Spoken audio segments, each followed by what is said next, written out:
La table ronde, donc celle-ci, concerne les multiples facettes de la douane et de l'environnement. Alors, les interventions vont se diviser en deux. D'une part, il va y avoir un exposé qui va être fait au sujet de la lutte contre le trafic des espèces protégées, et il y aura une deuxième partie qui sera sur la fiscalité environnementale. Donc, dans la première partie de ce débat qui concerne la lutte contre le trafic des espèces protégées, dont on imagine que, vu le paysage dévasté que nous ont brossé les intervenants précédents, on imagine un petit peu la teneur. On va commencer par, vous ne le voyez pas, mais il est là quand même, une intervention de M. Alain Bougrain-Dubourg, qui fait partie du 16, et qui, parce qu'il a une mission aujourd'hui du 16, n'est pas là, mais a, enregistré une petite intervention vidéo que je vous demande d'envoyer tout de suite. Voilà.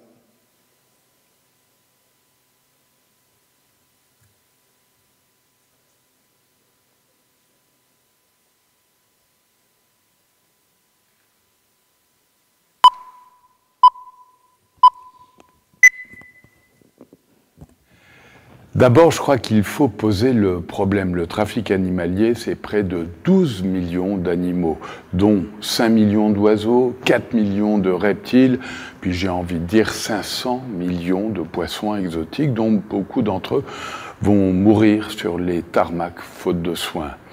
Il faut ajouter à tout cela, évidemment, le trafic d'animaux domestiques et plus singulièrement celui des chiots en provenance des pays de l'Est. Actuellement, ça représente près de 20 milliards d'euros chaque année. Alors, face à cette situation, on voit bien qu'en France, on est démunis.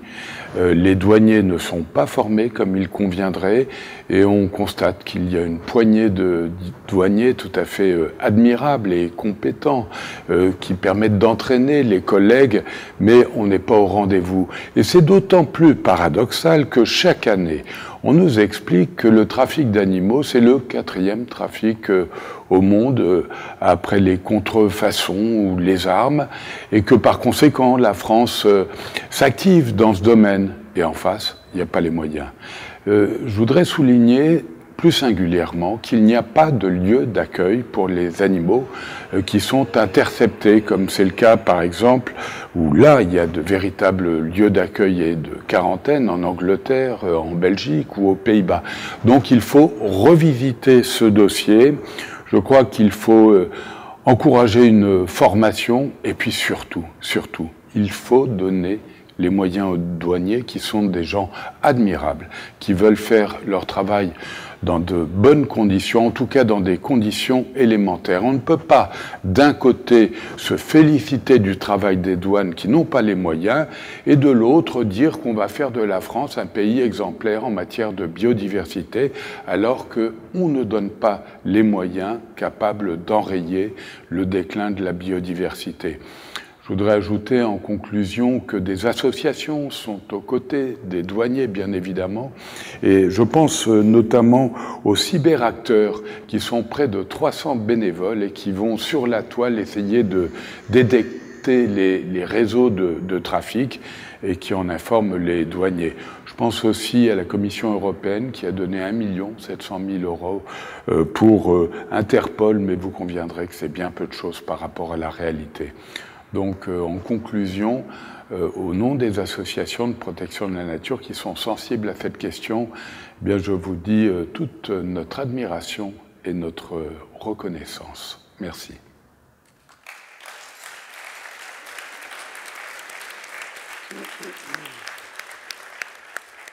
Ce constat de M.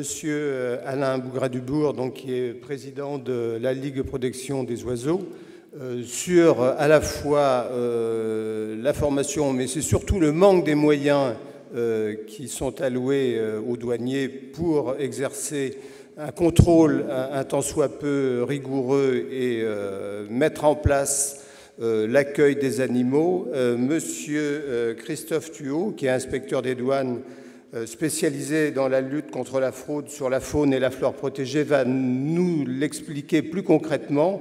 Et bon, lui est d'autant mieux placé pour le faire qu'il est aussi formateur de ses douaniers. Voilà, donc je lui laisse la parole. Merci. Bonjour à tous et bonjour à tous. C'est difficile pour moi de passer après les précédents orateurs, tellement ils ont été brillants. Je voudrais me permettre de débuter mon propos par quelques phrases de Jérôme Fournel, qui a été directeur général des douanes de 2007 à 2013, et qui sont extraites de son article « La Direction générale des douanes et droits indirects, administration moderne, au croisement de toutes les fraudes et formes de criminalité ». Cet article a été publié dans le rapport moral sur l'argent dans le monde en 2012, et il était intitulé « La lutte contre la criminalité et les délits financiers, grands enjeux de la crise financière ». Dans le domaine de la répression des fraudes et des criminalités organisées, la Direction générale des douanes et droits indirects est le premier rideau de protection de l'espace national et communautaire. La douane agit non seulement pour lutter contre les fraudes aux droits de douane, aux subventions communautaires, mais également contre les grands trafics, armes, stupéfiants, produits du tabac, contrefaçons, déchets, espèces protégées, biens culturels, et les circuits de blanchiment du fruit de toutes ces infractions. Les fraudes douanières sont plurielles, elles s'interconnectent de plus en plus souvent. Vous le voyez, les propos de Jérôme Fournel placent expressément le commerce illégal des espèces de faune et de flore sauvages au cœur des grands trafics, au cœur de la compétence et des grandes missions douanières. Comme vous l'a dit précédemment Alain Bougrain-Dubourg, ce trafic constitue le 4e trafic le plus lucratif au monde, rapportant, selon les derniers chiffres d'Interpol, de 18 à 20 milliards d'euros, et ce trafic dépasse largement la seule problématique environnementale. Il est clairement établi maintenant que les bénéfices du commerce illégal des espèces protégées de faune et de flore alimentent à grande échelle les systèmes de corruption, financent les achats d'armes de milices susceptibles de déstabiliser des États, et qu'il est une composante d'un commerce triangulaire international avec les drogues et les contrefaçons. Ce n'est pas moi qui le dis. C'est tiré de la dernière revue du Grasco, un groupe de réflexion sur la criminalité organisée. Il a été écrit par des docteurs en droit et par un administrateur du ministère des Finances. Car après avoir assis leur prospérité sur les trafics de produits stupéfiants, de contrefaçon, d'alcool, de tabac et de traite des êtres humains, les organisations criminelles se sont effectivement diversifiées en investissant ce secteur, le trafic des espèces de faune et de flore, qui est hautement profitable et beaucoup moins risqué. Je vais vous donner un exemple. Il y a 2 Irlandais qui, cette année, ont été jugés, car en 2010, ils ont été interceptés à l'aéroport de Shannon avec 8 cornes de rhinocéros. Ces 8 cornes de rhinocéros avaient une valeur de 500 000 € et ils ont été condamnés il y a quelques mois à une amende symbolique de 500 €. Les mêmes cornes de rhinocéros, ces 8 cornes en 2013, ne vaudraient pas 500 000 € mais 1,5 million d'euros. Car en 3 ans, le kilo de cornes de rhinocéros est passé de 20 000 à 60 000 € le kilo, plus cher que l'or ou que la cocaïne. Et la conclusion de cette affaire est exemplaire à plus d'un titre. Depuis 2011, plus de 70 vols de cornes de rhinocéros et 20 tentatives de vol ont eu lieu en Europe, dont 11 vols en France et 4 tentatives, juste pour la France. On a remarqué également une forte augmentation des achats au marché noir et une envolée des prix sur le marché légal, portant par exemple sur les coupes anciennes de libation en cornes de rhinocéros, des coupes africaines qui sont vendues en salle de vente et qui sont achetées la plupart du temps par des clients asiatiques, car ils représentent le gros marché en termes de cornes de rhinocéros et la grosse demande.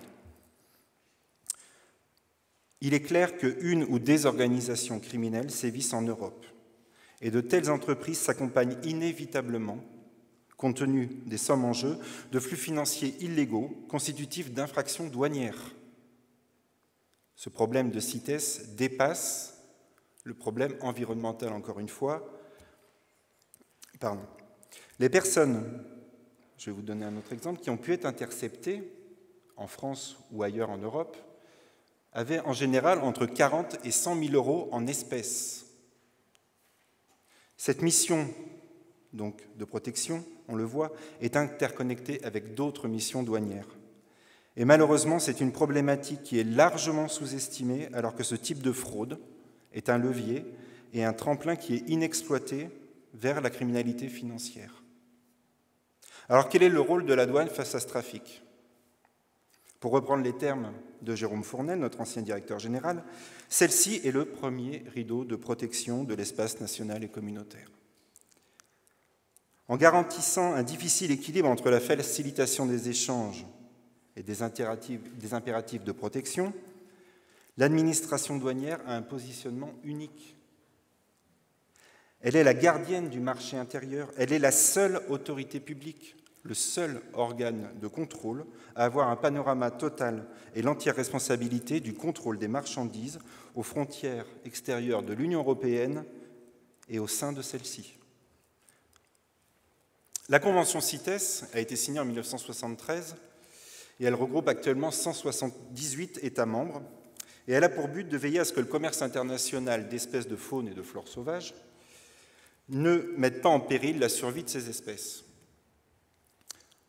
Veiller à ce que tous ces flux internationaux soient effectués dans le respect de cette convention est une mission douanière à part entière depuis 1997 pour la douane française, année où cette convention a été retranscrite dans des règlements communautaires avec une application encore plus restrictive que la convention internationale.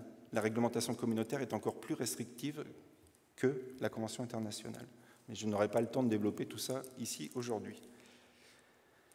La douane française, vous le comprendrez donc, doit se doter et mettre en œuvre les moyens nécessaires afin d'honorer cette mission, même si un effort a été fait en 2011, sous la pression d'organisations syndicales, encore une fois, en mettant en place, par exemple, un réseau de correspondance CITES, en signant un protocole de coopération avec l'Office national de la chasse et de la faune sauvage, nous sommes bien loin du compte, et la CITES demeure une mission non prioritaire dans une administration non prioritaire. Nous ne pourrons pas faire l'économie, à Roissy, d'une équipe dédiée à la CITES. Je vous rappelle que Roissy, quand même, est le premier aéroport européen en matière de fret, le deuxième en matière de nombre de voyageurs, et le sixième rang mondial dans ces deux domaines. À Heathrow, une équipe de 8 agents britannique est en place. Cette équipe à Roissy pourrait rayonner sur le territoire et conseiller l'ensemble des douaniers français afin de contrer une complexification, une diversification des schémas de fraude et une professionnalisation des fraudeurs sans cesse plus grande dans le domaine de la CITES. Nous devons approfondir nos formations, nous devons approfondir nos relations en Europe, prendre toute notre place dans les instances internationales, car la France est une des principales portes d'entrée et de sortie de spécimens CITES en Europe. Encore récemment, en Chine ou au Vietnam, des personnes ont été interpellées, encore une fois, avec des cornes de rhinocéros. Vous allez dire, c'est mon dada. Désolé, c'est l'actualité. Et ces personnes venaient de France. Par ailleurs, notre action reste également trop orientée vers les espèces de faune sauvage. Certes, elles sont plus emblématiques, elles sont plus médiatiques, le rhinocéros, l'éléphant, mais elles ne représentent que 5 000 des 33 000 espèces protégées au titre de la CITES. Le trafic de flore sauvage est bien plus complexe à appréhender, c'est sûr, car il rentre le plus souvent dans la composition de produits industrialisés, mais il est surtout trop peu étudié à l'aune de l'augmentation, par exemple, de la consommation de médecine traditionnelle dans les pays occidentaux, du trafic de bois exotiques, mais aussi dans le cadre de la future mise sur le marché de nouvelles générations de médicaments, les biomédicaments, qui feront appel à une source biologique comme matière première. Je voudrais conclure en soulignant le fait que la douane doit résolument s'engager dans cette lutte contre le commerce illégal des espèces protégées. Elle doit s'impliquer davantage sur la scène nationale et internationale en se dotant de réels moyens en matière de formation, mais aussi et surtout en matière d'effectifs, et en perfectionnant son action, entre autres, par l'exploitation du volet financier que recouvre un tel trafic afin que notre administration devienne un acteur incontournable de lutte contre les fraudes et la criminalité organisée. La fraude environnementale est telle qu'une action minimale suffit à dire que la douane, en surface, remplit sa mission. Mais croyez-moi, le champ des possibles est bien plus vaste. Je vous remercie.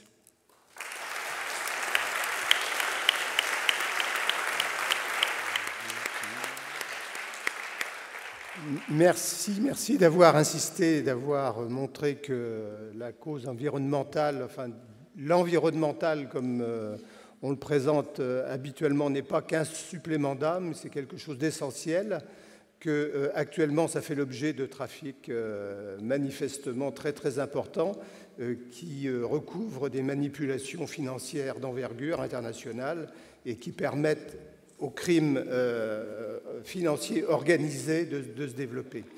Merci. Je crois qu'il y a dans la salle quelqu'un, excusez-moi, je crois qu'il y a quelqu'un dans la salle qui sera à même de poser concrètement quelques éléments de réflexion sur justement les problèmes que peuvent poser à la fois l'identification et la saisie d'animaux ou de plantes. Monsieur Jackie Karpouzopoulos est douanier, voilà, et douanier à Dunkerque, et j'aimerais qu'il nous fasse part de son témoignage d'homme de terrain.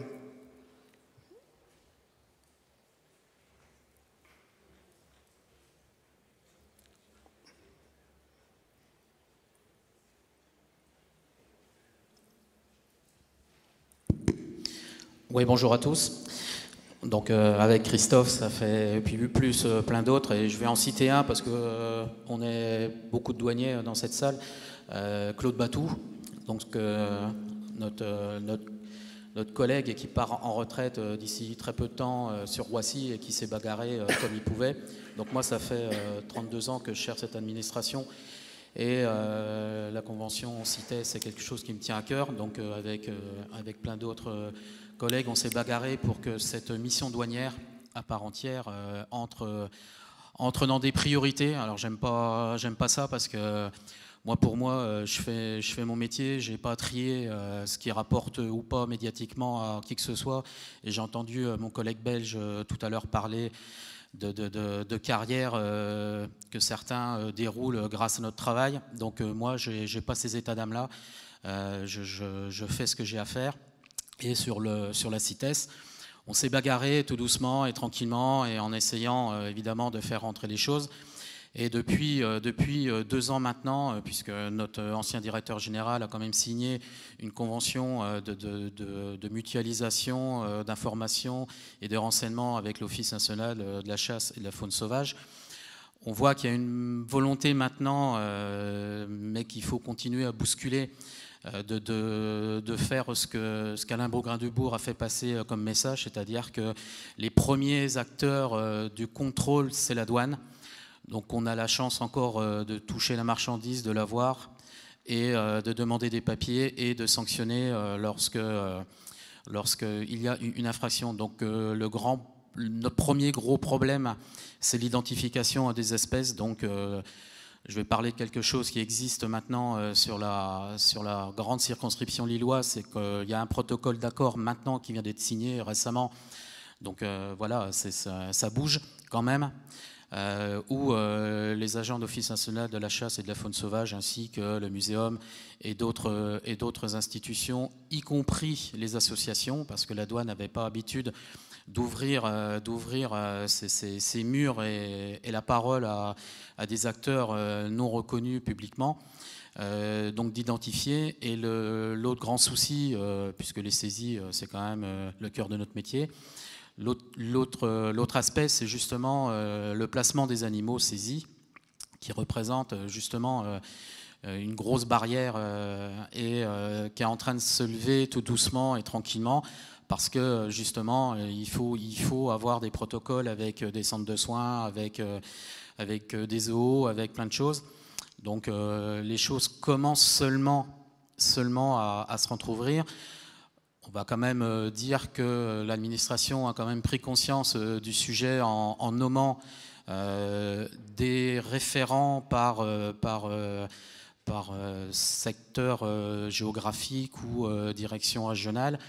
Voilà, on voit quand même quelque chose, un prémisse. Maintenant, Alain l'a bien dit, il nous faut des moyens. On ne revient pas sur ce que j'ai entendu tout à l'heure, c'est souvent des questions de budget. Mais ici, dans l'Assemblée, comme c'est les États généraux, moi, c'est vraiment la volonté.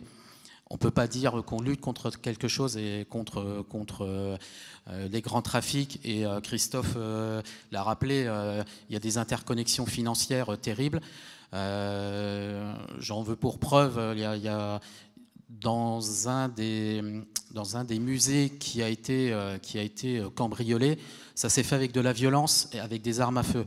Donc on est vraiment sur quelque chose qui est dangereux.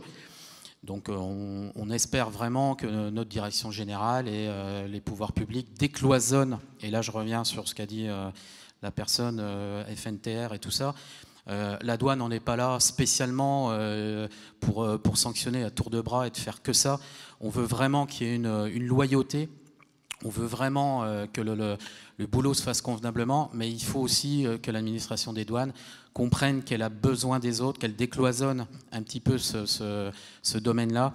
Et on doit travailler vraiment tous ensemble. Et j'en viendrai pour conclusion, il faut arrêter de croire qu'on va être tout seul dans notre coin à vouloir tout démanteler. Je pense que c'est l'ensemble des acteurs, au moins pour la CITES, puisque c'est un domaine que je connais relativement pas trop mal, parce que l'enjeu, c'est la disparition des espèces. Et comme l'a rappelé Christophe, l'enjeu, ça va être aussi, et ça l'est déjà, la flore.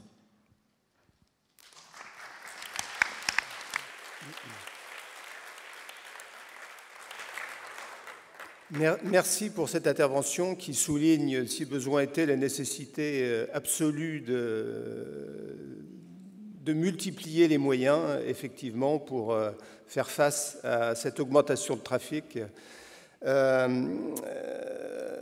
Je vais passer maintenant, je vais m'adresser à Charlotte Nittard, qui est directrice de l'association Robin des Bois, qui a pour vocation de lutter contre à la fois le trafic des animaux, donc elle est tout à fait au courant de ce qui vient d'être dit, mais aussi des déchets. Les déchets, m'ont dit un douanier, sont un élément extrêmement important des flux maritimes. Il m'a donné le pourcentage de 60% de conteneurs au départ de Rotterdam encore, comme contenant à l'exportation de l'Europe des déchets. Alors c'est extrêmement important. Là, il s'agirait de déchets autorisés. Rien n'indique que dans les 60%, il n'y ait que des déchets bien sûr autorisés et que dans les 40% restants, il n'y ait pas de déchets aussi illicites. Donc ça aussi, c'est un énorme problème environnemental, savoir ce que vont faire, ce que vont devenir ces déchets, où ils partent. Et aussi, on se retrouve toujours sur la même problématique, à savoir les énormes profits illicites que ça peut générer, sans parler effectivement des dégâts humains et environnementaux que ça peut produire dans les pays qui vont récupérer ces déchets. Il y a aussi peut-être un pont à faire avec, je fais très rapide ce que disait M. Dominique Plion. Les États-Unis, il faut le savoir, exportent 80% de leurs déchets au Canada. Je ne sais pas dans le cadre du grand marché transatlantique ce que ça pourrait devenir et ce que nous serions, nous, en tant qu'Europe, amenés à traiter et comment nous pourrions nous en défendre. Je ne sais pas si Charlotte aura quelque chose à nous dire là-dessus. Voilà. Donc, je vous laisse la parole. Oui, bonjour à tous. Merci de cette invitation.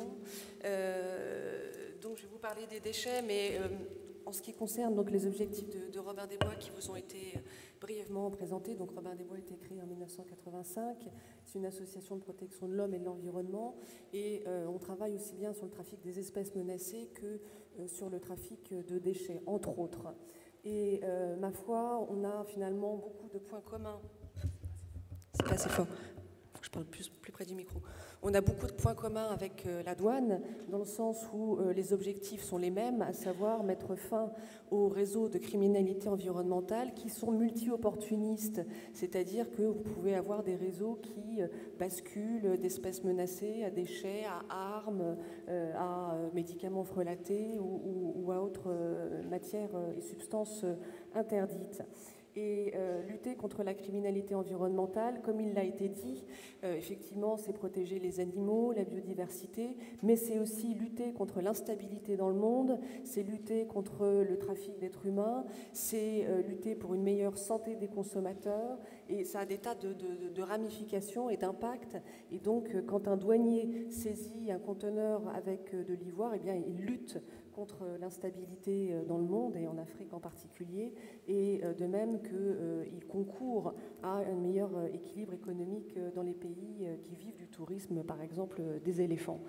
En ce qui concerne les déchets plus particulièrement, en fait, il y a eu une augmentation du trafic international de déchets depuis l'Europe dans les années 80, depuis les années 80. Pourquoi ? Tout simplement parce que l'Europe a produit plus de déchets et que les normes se sont durcies au niveau réglementaire, au niveau européen, avec de plus en plus de réglementations imposant un traitement coûteux et une interdiction des immersions en mer de déchets, une interdiction aussi d'incinérer en mer les déchets. Et donc, il y a eu un phénomène de tentative de report, c'est-à-dire pour éviter des contraintes économiques et sociales importantes en Europe, il y a des flux de déchets qui ont commencé à partir vers l'Afrique.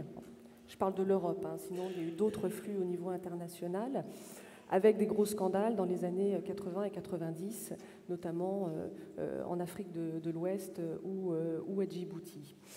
Donc, suite à ça, il y a eu des réglementations, soit des conventions régionales, soit des réglementations internationales qui ont été mises en place, et notamment la convention de Bâle, qui régule le transfert transfrontalier de déchets. Cette convention que vous êtes chargé de faire appliquer, elle a des failles, c'est-à-dire qu'elle a des failles, elle vous complique la vie d'une certaine manière, puisque sont autorisées les exportations de déchets dits recyclables ou réemployables.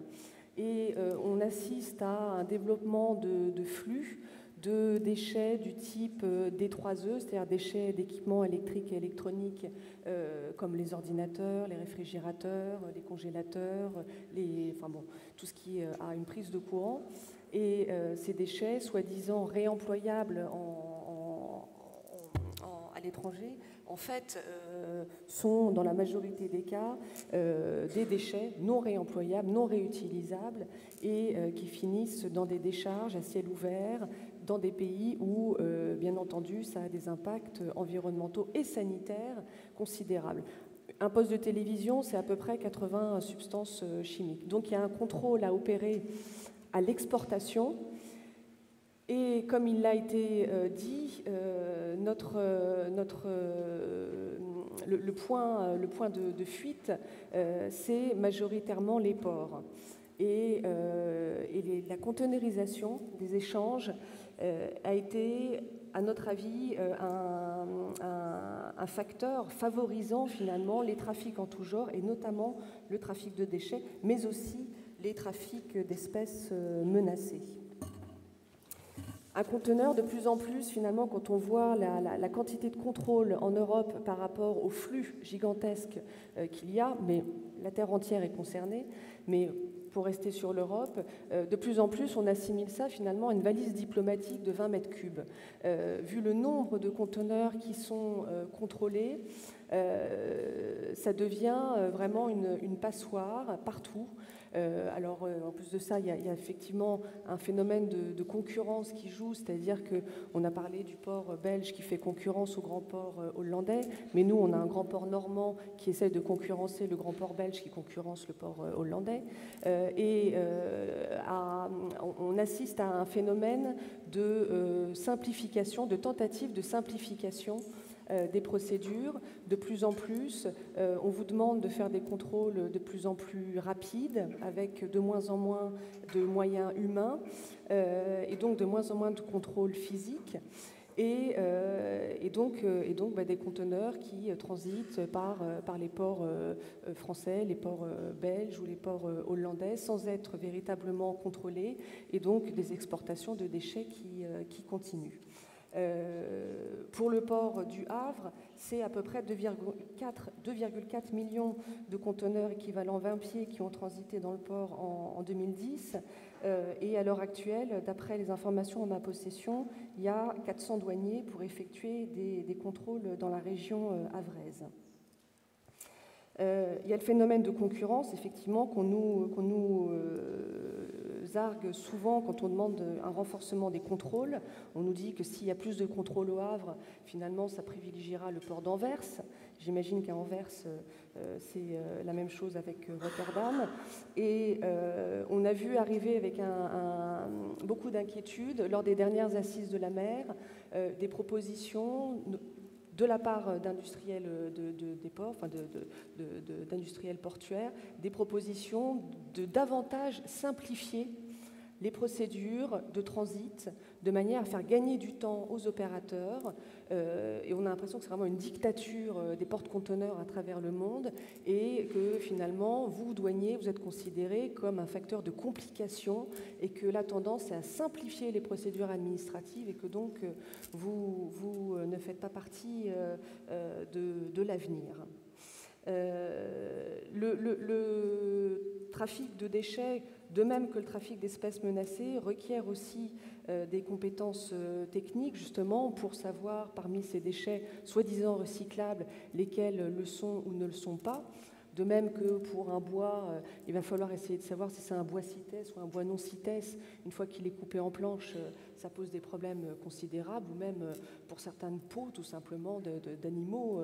Mais pour les espèces de flore, c'est extrêmement complexe aussi. Et dans ce domaine, on voit bien, enfin on le sait, et vous me démentirez si c'est inexact, mais que finalement, dès qu'il y a des propositions de formation pour les douaniers, immédiatement, il y a plus de personnes volontaires pour assister à ces formations que de places disponibles. Alors que ces trafics sont vraiment au cœur de tout, quoi, comme je vous le disais, de la stabilité, de l'économie, de la biodiversité, de la culture aussi, donc, et de la santé dans les pays d'importation ou d'exportation, et que donc ça devrait être une priorité. Alors les chiffres, vous avez cité le chiffre de 60%.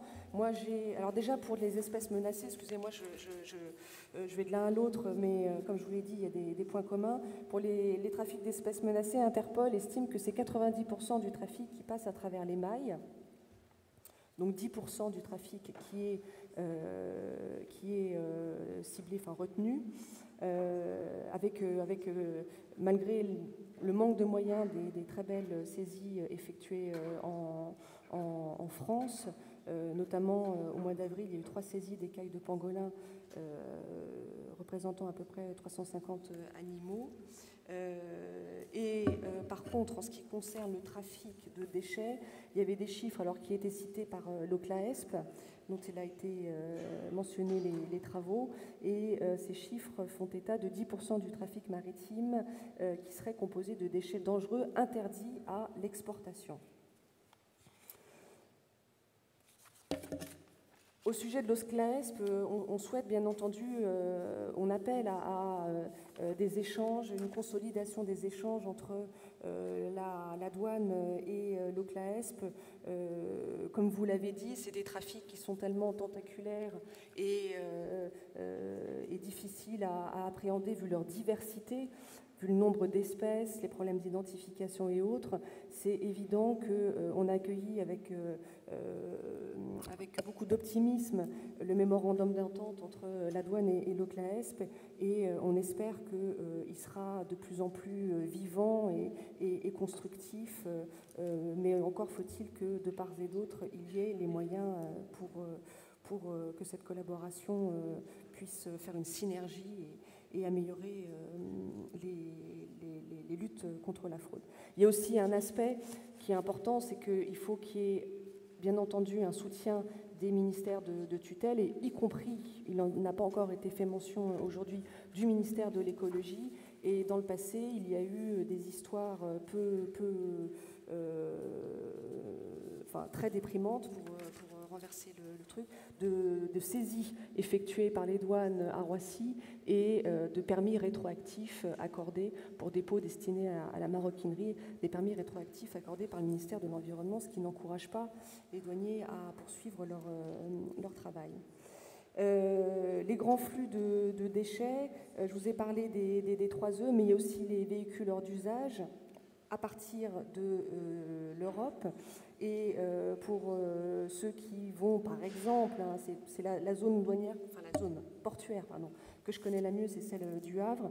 Il y a très fréquemment des véhicules sur remorque qui partent sur des lignes régulières à destination d'Afrique de l'Ouest. Ce ne sont pas des véhicules qui devraient encore rouler. C'est des véhicules qui, selon nous, sont des déchets. Et là encore, s'il y avait plus de moyens de la part de la douane, il pourrait y avoir plus de ces tombeaux, ces futurs tombeaux qui soient arrêtés. Pour certains, ils sont dignes du musée de l'automobile. Et pourtant, ils vont partir, ils vont rouler, créer des accidents, de la pollution atmosphérique dans les pays d'importation. Il y a des complications qui vont se pointent en ce qui concerne les déchets aussi, c'est qu'il y a une nouvelle réglementation européenne sur la sortie du statut de déchet, c'est-à-dire que des déchets pourront être exemptés de cette appellation, de ce statut, dans différents pays européens, c'est-à-dire qu'on considérera que c'est devenu des matières premières, enfin des matières premières secondaires, et les pays européens peuvent avoir des réglementations différentes, c'est-à-dire qu'un déchet peut être déchet en Italie et être considéré comme une matière première secondaire en France. Enfin, c'est plutôt l'inverse qui va se passer. Et donc, pour les douaniers, ça va être une source de complications et d'interprétation et de litiges à venir assez important. On a beaucoup parlé de l'exportation, mais en 2 mots, je vais vous parler aussi de l'importation de déchets, puisqu'on n'est pas à l'abri, et notamment des traverses de chemin de fer. Je vous parle des traverses de chemin de fer parce que c'est un cas qu'on suit beaucoup chez Robin des Bois.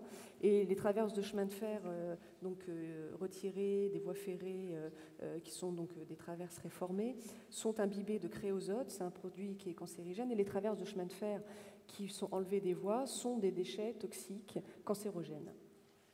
Eh bien, il y a un trafic intereuropéen et à destination de la France de ces traverses qui sont après réutilisées pour être utilisées, pour servir de barrières, de clôtures, beaucoup par des paysagistes, pour faire des enclos et autres. Et on voit arriver des camions remorques entiers de traverses de chemin de fer traités à la créosote en France, notamment en provenance des Pays-Bas. Et là se pose aussi la question du contrôle, cette fois-ci, sur les routes. Je ne vais pas vous parler de l'affaire du Probo Koala, enfin si je vous en parle, je vous en parle très brièvement, parce que c'était une histoire qui touche le domaine maritime, mais cette fois-ci non pas les conteneurs, mais les déchets d'exploitation des navires. À savoir qu'un navire produit des déchets comme une voiture à cause des fluides techniques, etc. Et ce Probo Koala, ce navire, avait été immergé, je reprends, avait été en Côte d'Ivoire pour déverser des déchets d'exploitation. Et ce navire avait servi de raffinerie flottante, et donc ce n'était pas véritablement des déchets d'exploitation qu'il avait à son bord, c'était plutôt des déchets de raffinage industriel qui auraient dû être considérés comme tels. Or, le Probo Koala était parti d'Europe, avait transité non seulement à Amsterdam, mais après aussi en Estonie, puis avait été dans les eaux de Gibraltar, puis dans les eaux espagnoles.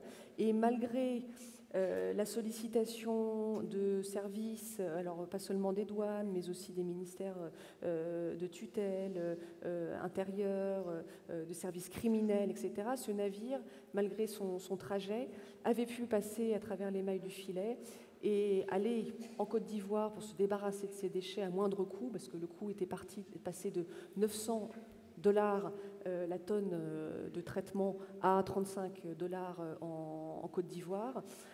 Finalement, ce navire avait pu passer à travers les mailles. Et le monde maritime est à considérer avec énormément de vigilance, non seulement à cause de ces trafics en tant que marchandises, de déchets ou d'autres substances en tant que marchandises, mais aussi en tant que producteur potentiel de déchets, y compris le bateau en lui-même en fin de vie, puisque les bateaux partent à la casse majoritairement en Inde et au Bangladesh et un peu en Turquie.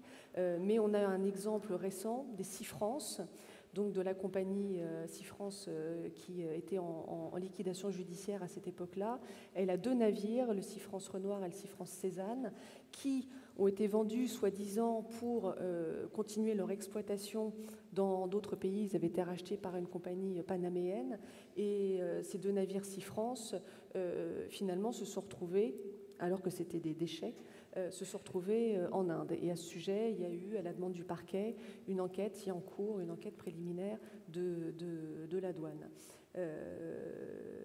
C'est un des exemples de domaines où les actions des associations et des douanes vont dans le même sens. Les autres exemples sont nombreux. Il y a les médicaments frelatés, il y a aussi les biens de consommation avec des produits interdits en Europe, mais importés depuis notamment l'Asie. Et il est évident que pour nous, les moyens des douaniers, de la douane, devraient être proportionnels et augmenter proportionnellement avec l'augmentation de la mondialisation des trafics. Or, on assiste à l'inverse. Et il faut que la tendance se renverse. C'est indispensable non seulement pour la sécurité des consommateurs, mais aussi pour la protection de l'environnement et pour la stabilité et plein d'autres domaines. Et donc, il est évident que Robin des Bois compte sur la douane et que toute démarche qui pourrait aider la douane, vous pouvez compter aussi sur Robin des Bois.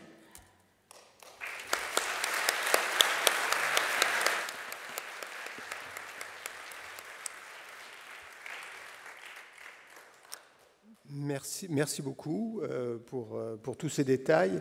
J'aurais juste une toute petite question. Vous avez fait allusion aux traverses de chemin de fer qui sont des importations intracommunautaires. Est-ce qu'il y a d'une part une législation qui permet par exemple de s'opposer à ces mouvements? Et je crois qu'il n'y a plus de douane intercommunautaire. Il n'y a plus de douane. Si, il y a encore... Il y a en tout cas, la salle pourra compléter, en tout cas il y a toujours des contrôles volants sur les routes. Moi-même en tant que simple usager, j'en vois assez fréquemment au péage.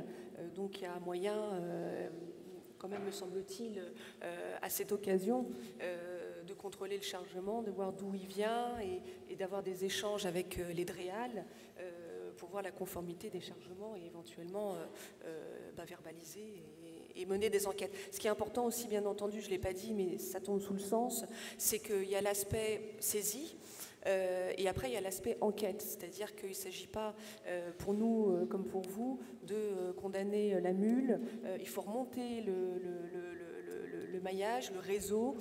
C'est pour ça qu'on est très intéressé aussi dans les procédures de colis surveillés, notamment pour les espèces menacées, pour savoir où ça va, puisque si on arrête que le braconnier en Afrique qui risque sa vie et qui est payé 3 fois rien, et puis le transporteur, on ne va jamais s'en sortir. Il faut remonter à la source, le commanditaire, que ce soit le grossiste en ivoire en Chine ou bien le trader spécialisé dans les déchets.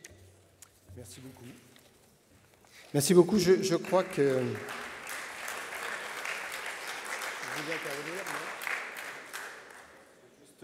Je vais juste rebondir 2 minutes sur ce qu'a dit Charlotte Nittard par rapport aux difficultés des douaniers. Je le dis pour les non-douaniers, mais les collègues savent bien de quoi je parle.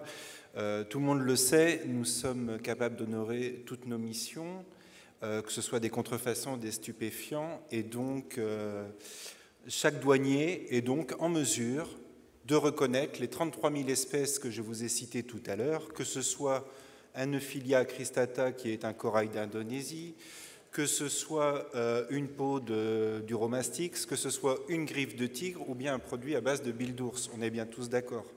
Donc voilà, je voulais juste dire que c'est un problème tellement complexe, tellement difficile que la douane doit s'appuyer sur ces spécialistes et sur toutes les bonnes volontés, car tous les spécialistes, tous les collègues qui sont en France, qui s'intéressent à la CITES, je vous le dis, le font sur leur temps personnel et sur leur investissement financier personnel. Voilà, merci.